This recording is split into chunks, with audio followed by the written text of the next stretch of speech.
दोस्तों आज की हमारी मूवी बहुत इंटरेस्टिंग होने वाली है, तो चलिए शुरू करते हैं आज की एक्सप्लेनेशन। कहानी की शुरुआत में हम एक हाई स्कूल में पढ़ने वाली लड़की सोयोन को आधी रात एक ब्रिज पर नंगे पांव चलता हुआ देखते हैं। सोयोन की हालत बहुत खराब दिखाई देती है। तभी सोयोन एक अनजान कार में बैठकर बिना कुछ बोले और कहे वहाँ से चली जाती है। तभी हम एक मिडिल एज बॉक्सिंग कोच गीचोल जो कि एक ट्रॉफी हाथ में लिए रेस्टोरेंट की ओर बढ़ता हुआ दिखाई देता है। ये ट्रॉफी इसके स्टूडेंट्स को सेकंड आने पर मिली थी। गीचोल के हिसाब से इसके स्टूडेंट्स को पहले नंबर पर आना चाहिए था, लेकिन करप्ट ऑफिशियल्स ने पैसे लेकर पहला नंबर किसी और को दे दिया। गीचोल रेस्टोरेंट में बैठे कुछ लोगों की पिटाई करने लगता है।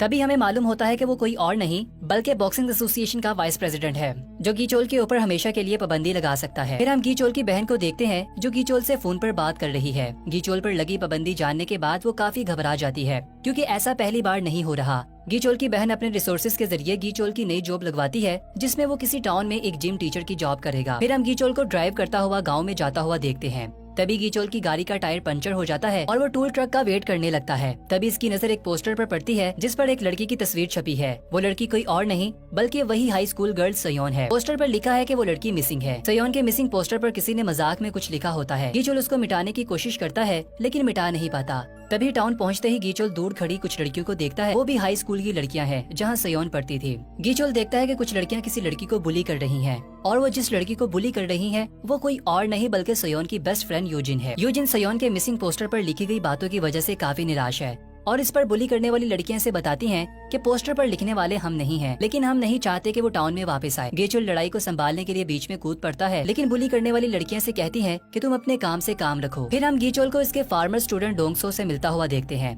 जो कि एक पुलिस ऑफिसर है। डोंगसो गीचोल को टाउन दिखाता है। फिर हम देखते हैं कि यूजिन सोयोन की दादी माँ से मिलने के लिए उसके घर जाती है। सोयोन की फैमिली में इसकी दादी माँ के सिवा इसका और कोई नहीं था। सोयोन की दादी उसके खोने की वजह से बहुत ज्यादा परेशान दिखाई देती है। सोयोन की दादी और यूजिन ही दो लोग हैं जो सोयोन को ढूंढने की कोशिश कर रहे हैं, जबकि पुलिस इस केस में कुछ खास दिलचस्पी नहीं ले रही। यूजिन सोयोन के कमरे में जाकर अपने बचपन की यादों में खो जाती है। तभी से वहाँ पर एक क्लब का कार्ड मिलता है। यूजिन को याद आता है कि सोयोन एक क्लब में काम करती थी। अब यूजिन इस कार्ड की मदद से क्लब में जाकर इन्फॉर्मेशन इकट्ठा करने की कोशिश करेगी। अगले दिन हम देखते हैं कि गीचोल का स्कूल में जिम टीचर के तौर पर पहला दिन है। स्कूल का प्रिंसिपल गीचोल को इसके बाकी कुलीग से मिलवाता है। गीचोल जिम के टीचर के साथ साथ स्कूल में डीन की जॉब भी करता है।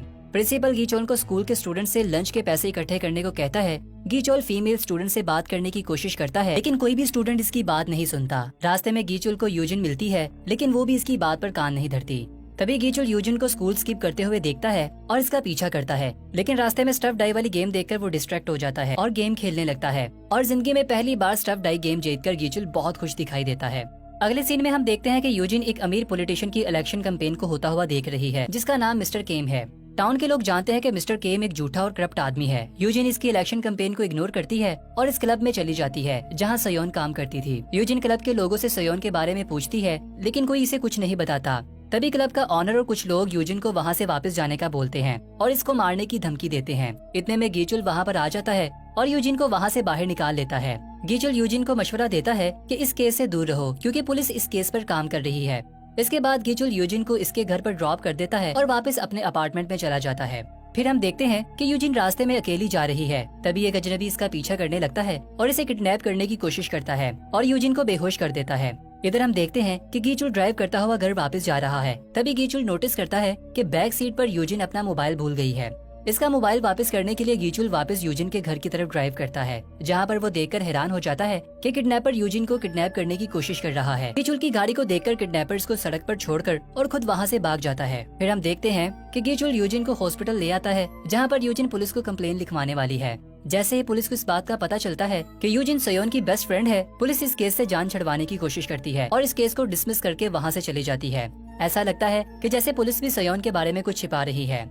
गीचोल अपने स्टूडेंट डोंगसो से पूछता है कि क्या पुलिस सोयोन के केस पर काम कर रही है, जिस पर वो इसे बताता है कि पुलिस ने अभी इस केस की फाइल तक नहीं बनाई। इनका कहना है कि सोयोन अपनी जिम्मेदारियों से भागकर इस शहर को छोड़ चुकी है। ये सुनने के बाद गीचोल सोयोन के केस को खुद हैंडल करने का इरादा करता है और इस मिशन पर निकलता है कि सोयोन की हकीकत जान सके। अगले सीन में हम देखते हैं कि गीचोल सोयोन की दादी के पास पहुंचता है और वहां दादी से पुलिस को फिर से फाइल बनवाने और इन्वेस्टिगेशन करवाने के लिए एक लेटर लिखवाता है। जिस पर सयोन की दादी के फिंगरप्रिंट लेता है। ये तरीका काम करने लगता है और पुलिस इन्वेस्टिगेशन के लिए डोंगसो को चुनती है। गीचुल सयोन के बारे में मजीद इन्फॉर्मेशन हासिल करने के लिए सयोन के स्कूल पहुंच जाता है, जहां पर इसकी टीचर से कुछ इन्फॉर्मेशन लेता है। टीचर बताती है कि सयोन स्कूल की सबसे नालायक स्टूडेंट थी और 1 साल में से आधा साल स्कूल से गायब रहती थी। सभी लोग इसे भगोड़ी के नाम से जानते थे। टीचर गीचुल को सयोन के मामले से दूर रहने का मशवरा देती है। फिर हम देखते हैं कि यूजिन गीचोल को सयोन के बारे में बाकी स्टूडेंट से बात करता हुआ देखती है, जिस पर वो कुछ घबराई हुई दिखाई देती है। तभी गीचोल यूजिन को एक तरफ ले जाता है और इससे बात करता है और इसे बताता है कि सभी लोग सयोन के बारे में बातें छाप रहे हैं और कुछ समझ नहीं आ रहा कि कौन सच बोल रहा है और कौन झूठ बोल रहा है। इस पर यूजिन उसे बताती है कि अगर सयोन तुम्हारी बेटी होती तो तुम क्या करते। तो गीचोल उसे बताता है कि इसके बावजूद भी कि दुनिया उसे भगोड़ा समझे, मैं फिर भी उसको तलाश करता। फिर अगले सीन में हम देखते हैं कि गीचुल खिड़की से कुछ नोटिस करता है। तभी इसे मालूम होता है कि टॉयलेट में कुछ स्टूडेंट स्मोकिंग कर रहे हैं। गीचुल इनसे सिगरेट लेकर रूम की छानबीन करने लगता है। तभी इसे एक टॉयलेट के रूम में हैंड कैमरा लगा हुआ दिखाई देता है। गीचुल वो कैमरा लेकर प्रिंसिपल के ऑफिस में जाता है और इसके बारे में सवाल करने लगता है, लेकिन प्रिंसिपल गीचुल को बात करने का मौका नहीं देता और इसे बताता है कि सयोन के मामले से तुम्हें दूर ही रहना चाहिए। प्रिंसिपल का ये बर्ताव देखने के बाद गीचुल कैमरा दिखाने की बजाय इसे अपने हाथ में छिपा लेता है और वहाँ से वापस चला जाता है। इसके बाद गीचुल कैमरे में लगे हुए कार्ड की इन्वेस्टिगेशन करने लगता है, जिससे इसे पता चलता है ये कैमरा स्कूल के एक टीचर जीसोन ने प्लेस किया था और ये वही टीचर है जो गीचुल के बिल्कुल साइड वाले टेबल पर बैठता है। जैसे ही गीचुल ऑफिस में पहुँचता है तो तभी देखता है कि जीसोन ऑफिस छोड़कर जा चुका है। मौके का फायदा उठाकर गीचुल जीसोन के लैपटॉप को ओपन करता है और छानबीन करने लगता है। गीचोल ये देखकर हैरान रह जाता है कि जीसोन और सयोन आपस में मैसेज पर बात कर रहे थे, जिसमें सयोन जीसोन को ब्रिज से पिक करने का मैसेज करती है और ये मैसेज उसी समय का है जिस दिन सयोन गायब हुई थी।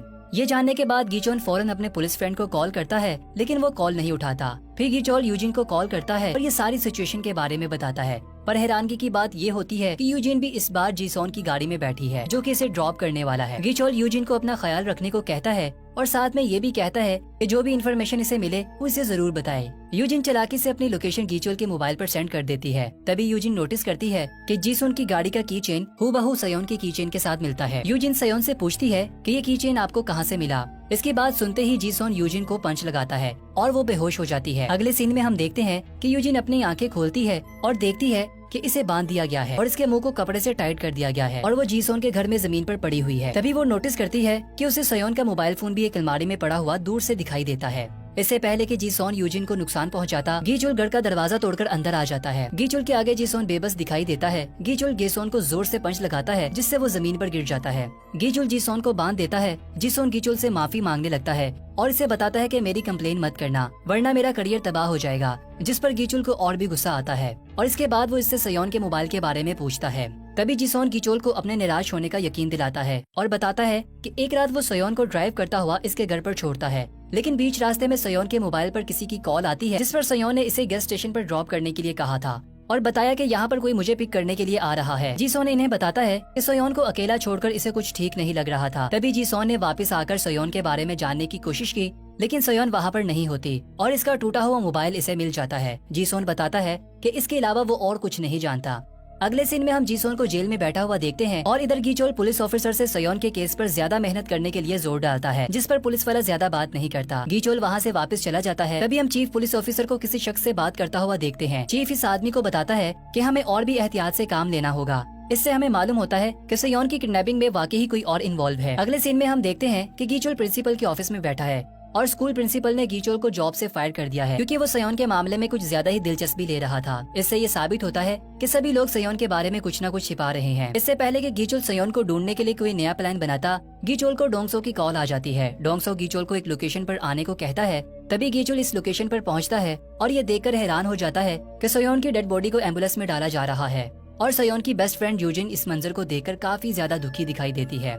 गीचोल को इस बात का डर है कि किलर का अगला निशाना यूजिन होगी। फिर हम दोनों को हॉस्पिटल में सयोन की दादी के पास जाता हुआ देखते हैं, जो कि काफी बीमार है और इसकी हालत बहुत ज्यादा खराब है। ये जान के कि सयोन मर चुकी है, उसकी दादी और भी ज्यादा दुखी हो जाती है। इसके बाद हम डोंगसो को देखते हैं, जो अपने चीफ और किसी अनजान शख्स की बातों को छुपकर सुन रहा है। चीफ किसी से अपना मुंह बंद रखने के लिए इसे पैसे देता है, जो और कोई नहीं बल्कि मिस्टर केम है। ये देखने के बाद डोंगसो सयोन के केस को खुद इन्वेस्टिगेट करने की कोशिश करता है और ड्रॉअर में पड़े हुए सयोन के मोबाइल को एक्टिवेट करके इसमें से मैसेज देखने लगता है, जिसमें सयोन ने क्लब में काम करने वाली एक लड़की को मैसेज किया था, जिसका नाम ईसू है। डोंगसो गीचोल को फोन पर ये सारी बात बताता है। तभी अचानक पीछे से कोई शख्स इसके सर पर वार कर देता है और इसे बेहोश कर देता है। फिर हम देखते हैं कि गीचुल क्लब में जाकर उस लड़की से मिलता है और इससे सयोन के बारे में पूछता है। वो लड़की बताती है कि सयोन क्लब में पार्ट टाइम गाना गाती थी।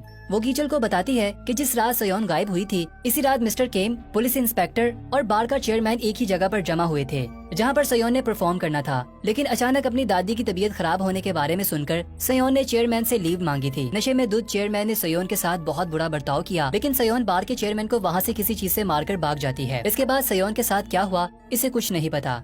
तभी अचानक बार में काम करने वाले और बार का ऑनर गीचुल पर हमला कर देते हैं। गीचुल एक एक करके सबको बिछाड़ देता है और इसके बाद बार के ऑनर से सयोन के बारे में पूछता है। बार का ऑनर गीचुल को बताता है कि वो इसके पीछे जरूर गए थे, लेकिन सयोन को मारने वाला कोई और है। बार का ऑनर गीचुल को बताता है कि एक पब्लिक टॉयलेट में इसने सयोन को देखा था, जहाँ पर कोई शख्स सयोन का गला दबाने की कोशिश कर रहा था और वो कोई और नहीं बल्कि जीसोन है, जो मिस्टर केम का बेटा है और वो किसी से नहीं डरता और अपनी मनमानी करता है। ये जानने के बाद गीचुल डोंगसो को कॉल मिलाता है तो डोंगसो गीचुल को बताता है कि जीसोन पुलिस से रिहा हो चुका है। इसका मतलब ये हुआ कि अब यूजिन की जान खतरे में है। गीचुल यूजिन के घर ड्राइव करता है, तभी हम अनजान लोकेशन पर यूजिन को देखते हैं जिसे जीसोन ने इसे किडनैप कर रखा है और तभी मिस्टर केम वहाँ पर आ जाता है। मिस्टर केम को देखते ही जीसोन यूजिन को कमरे में छुपा देता है। मिस्टर केम अपने बेटे जीसोन को बताता है कि तुम्हारी गलतियों को छिपा छिपा कर मैं तंग आ गया हूँ। अभी दोस्तों हमें ये मालूम होता है कि मिस्टर केम ही सयोन का असली कातिल है, जिसने टॉयलेट में सयोन का गला दबा दिया था ताकि अपने बेटे जीसोन की गलती को छिपा सके। मिस्टर केम के जाते ही यूजिन जीसोन की आंखों पर स्प्रे कर देती है और वहाँ से भागने की कोशिश करती है,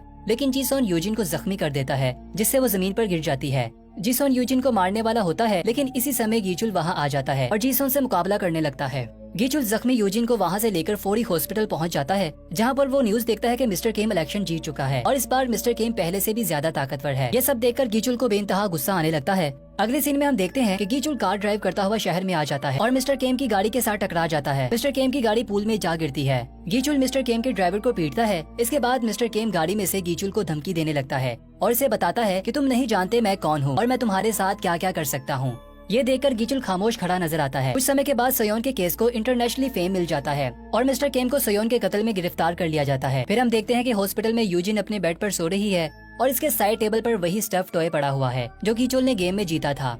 गीचुल यूजिन को सोया हुआ देखकर मुस्कुराता है और तभी गीचुल इस टाउन से ड्राइव करता हुआ बाहर आ जाता है और अपनी जिंदगी की नई शुरुआत करने के लिए वहाँ से निकल जाता है। और दोस्तों इसी के साथ ही ये कहानी अपने अंत को पहुंचती है। तो कैसी लगी आपको हमारी आज की मूवी? आशा करते हैं कि आपको हमारी एक्सप्लेनेशन काफी पसंद आई होगी। ऐसे ही हमारी मूवीज को पसंद करते रहिए। मिलते हैं फिर एक दिलचस्प मूवी के साथ, तब तक के लिए बाय बाय।